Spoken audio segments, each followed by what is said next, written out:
కానీ బడ్జెట్లోనే వీళ్ళ చిత్తశుద్ధి బయటపడ్డది అధ్యక్ష. ఏం చెప్పారు బడ్జెట్లో?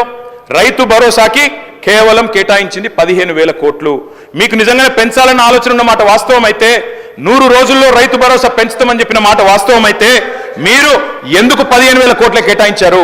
ఎందుకు మీరు 23,000 కోట్లు ఏదైతే 7,500 రూపాయలు కావాలో ఎకరానికి ఎందుకు కేటాయించలేదు? 70 లక్షల మంది రైతన్నలకు మీరు 15,000 కాకుండా మరి 15,000 ఇవ్వాలి అంటే 23,000 కోట్ల రూపాయలు కావాలి. అది మీరు పెట్టలేదు అంటేనే మీ చిత్తశుద్ధి అర్థమైతా ఉన్నది.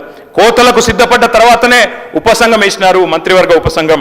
ఇవాళ మీరు టైం పాస్ చేస్తా ఉన్నారు, ఖచ్చితంగా చెప్తా ఉన్నా. కాలక్షేపం చేస్తున్నారు, మంత్రివర్గ ఉపసంఘాన్ని వేసి ఇయ్యదలుచుకోలేదు. మీరు వానాకాలం రైతు బంధు ఎగ్గొట్టినట్టే భవిష్యత్తులో కూడా రైతు బంధు ఎగ్గొట్టే చక్కర్లు మీరు ఉన్నారు. అందుకే ఇవాళ రైతులు నమ్మతలేరు. రైతును అనుమానించే ప్రయత్నం చేస్తా ఉన్నారు, అవమానించే ప్రయత్నం చేస్తున్నారు. పెద్దోళ్ళకి ఇస్తున్నారు, దుర్వినియోగం అయిపోయింది అని కావాలని ఆంక్షలు పెడతాం, అగ్ని పరీక్షలు పెడతామని చెప్పి నిందలు వేస్తామని మాట్లాడుతూ ఉన్నారు.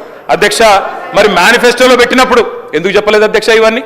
ఆ రోజేమో అందరికీ అన్ని, ఇప్పుడేమో కొందరికే కొన్ని కోతలు పెడతామని అప్పుడు ఎందుకు చెప్పలేదు అధ్యక్ష? అందుకే అధ్యక్ష, ఐటీ గట్టేటోళ్లకు అధ్యక్ష ఈ రాష్ట్రంలో అధ్యక్ష పాన్ కార్డులు ఎన్ని ఉన్నాయో తెలుసా అధ్యక్ష? ఈ రాష్ట్రంలో 1 కోటి పైచిలకు పాన్ కార్డులు ఉన్నాయి. మరి రేపటి రోజున పాన్ కార్డులు ఉన్న వాళ్ళందరికీ కట్ చేస్తామంటే, ఐటీ గట్టేటోళ్ళకి కట్ చేస్తామంటే ఎట్లా కుదురుతుంది అధ్యక్ష? అధ్యక్ష, లీకులు ఇచ్చి రాయిస్తున్నారు. గుట్టలకు పుట్టలకు రైతు బంధు అని కట్టుకథనాలు రాయిస్తా ఉన్నారు. ఉపసంఘం నివేదికలో 1,00,000 కొరీలు పెడతా ఉన్నారు.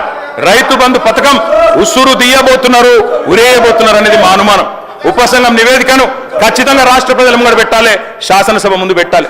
అధ్యక్ష, నేను ఒకటి అడుగుతున్నా అధ్యక్ష, ప్రభుత్వ ఉద్యోగులకు ఐటీ చెల్లింపుదారులకు రైతు భరోసా కట్ చేస్తారా? మంత్రి గారు చెప్పాలి. ప్రభుత్వ ఉద్యోగులకు భూమికున్న బంధాన్ని తెంపేస్తారా? వాళ్ళు రైతు బిడ్డలు కాదా? వాళ్ళు భూమిపుత్రులు కాదా? రైతు బిడ్డ ఉద్యోగి అయితే వారికి కటింగ్ పెడతారా? తప్పకుండా చెప్పాలి. తరతరాలుగా సాగుతున్న భూమిని సాగు చేస్తున్న వ్యవసాయాన్ని మరి వ్యాపారంగా చూస్తారా అని అడుగుతా ఉన్నా అధ్యక్ష.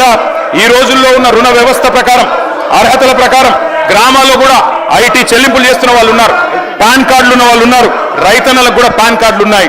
పాన్ కార్డు ప్రాతిపదికగా తీసుకుంటే వాళ్ళందరికీ కూడా రైతు బంధు కట్టే ప్రమాదం ఉందని వారు భయపడతా ఉన్నారు. ఖజానాలో సొమ్మంతా కర్షకుడే మింగేసినట్టు గోరంతలు కొండంతలు చేసి ప్రాపగాండా చేస్తా ఉన్నారు. ఇది మంచిది కాదు అధ్యక్ష. ఒక పక్కనేమో దేశంలో ఈ బీజేపీ అధ్యక్ష, దేశంలో 14.5 లక్షల కోట్ల పెద్ద బడా వ్యాపారవేత్తల అధ్యక్ష, వాళ్ళేమో మొత్తం సొమ్ములు ఎగవేసి బ్యాంకులను లూటీ చేసి పారిపోతారు అధ్యక్ష. వాళ్ళని పట్టుకునేటోడు లేడు, అడిగేటోడు లేడు. కానీ రైతు కాడికి వచ్చే వరకు రైతులు మొత్తం ఖజానా మింగేసి